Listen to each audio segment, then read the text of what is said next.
We always have this ideology, I like to turn good into great. Hog farmers have always been laser focused on the environment. When I get off my full-time job as environmental specialist and come into the farm, I get the same feeling I get when I was in elementary school when it was time for PE. When your job is almost like you're playing, that's the thing you look forward to every day, then I think it's the right thing for me. It is of extreme importance to a farmer like James that the land that he has control over, which is in his family for generations. We saw his grandfather's house being built there in the late 1800s. And of course, he wants to make sure that this land is passed on to the next generation, at least as good as when he took it over from his parents. That shows how deeply they care. And my mother, she was always heavily involved in agriculture. She grew up on a farm herself. She would take her vacation time that she had at Black & Decker and she would help with cleanliness of the operation. She was very critical to my success. My dad got killed in an automobile accident, so I didn't have any prep for it. Obviously, your first things are, what am I going to do now? My mother, she stepped in and helped controlling the finances, so I still could be kind of the workhorse of the operation. People would see him and say, "Oh, that's your little grandboy?" He said, "No, that's my daddy."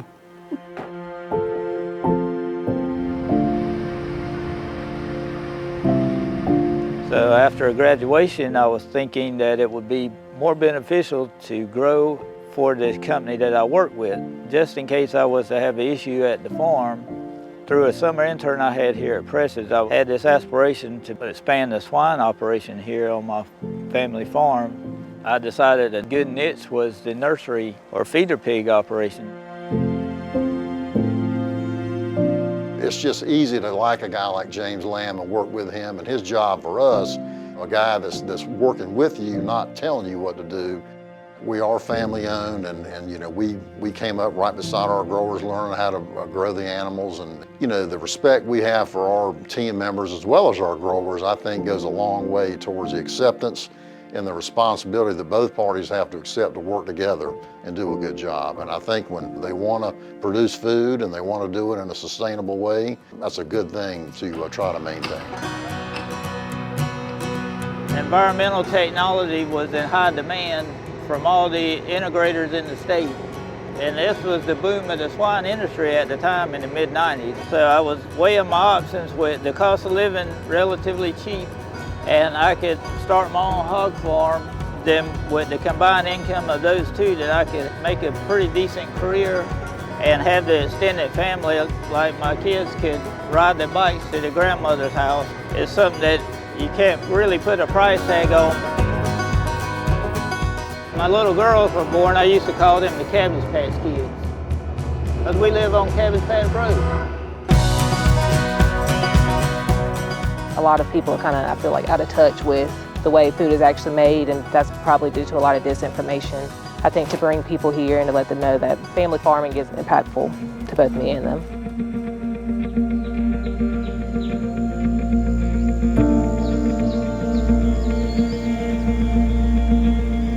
The issue of methane, that's probably the most pressing issue to our farmers. And as you know, you have a lagoon yourself. The little bubbles you see coming up, that's methane gas. And there are now ways for us to harvest the methane, because methane is really pure energy. Methane is what you cook your meals with or what you heat your home with. Then the so-called natural gas, that's methane. We can find ways to manage that methane rather than just off-gassing it.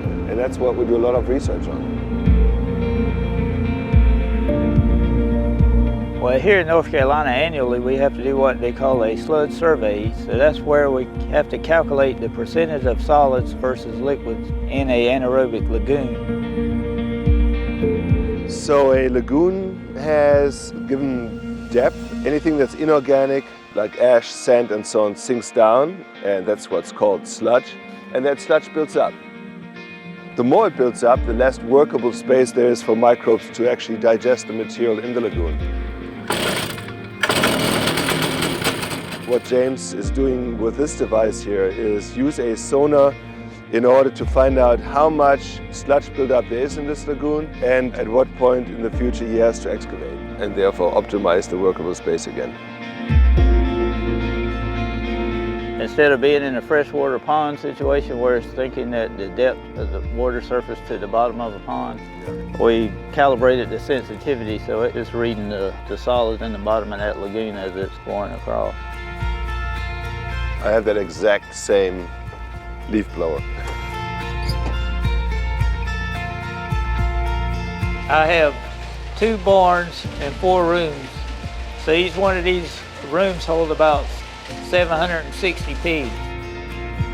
That PVC pipe that runs along the edge of the walls on both sides in the ceiling is a fogger system. Okay. So in the summer months, they shoot mist, comes down from the ceiling and it kind of cools them off.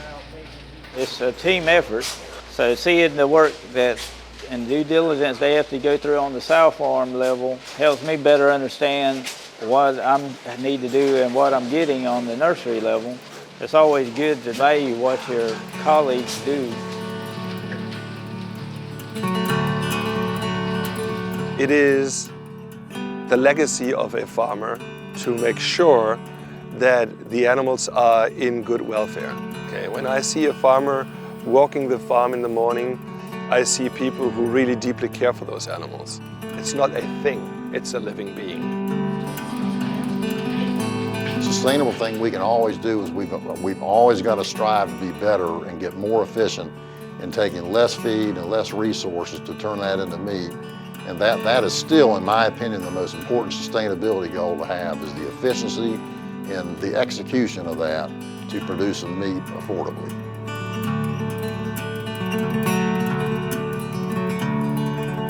The organization I'm at, the small, rural, close-knit community, it always seems like everybody knows everybody. It's kind of like the Cheers theme song where everybody knows your name.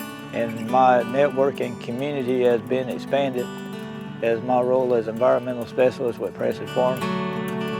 My dad, I think he'd be proud of me. I remember during those times he had some tough financial times on the farm and he was always worried about the family farm. So that's what motivates me to keep going and keep doing what I'm doing.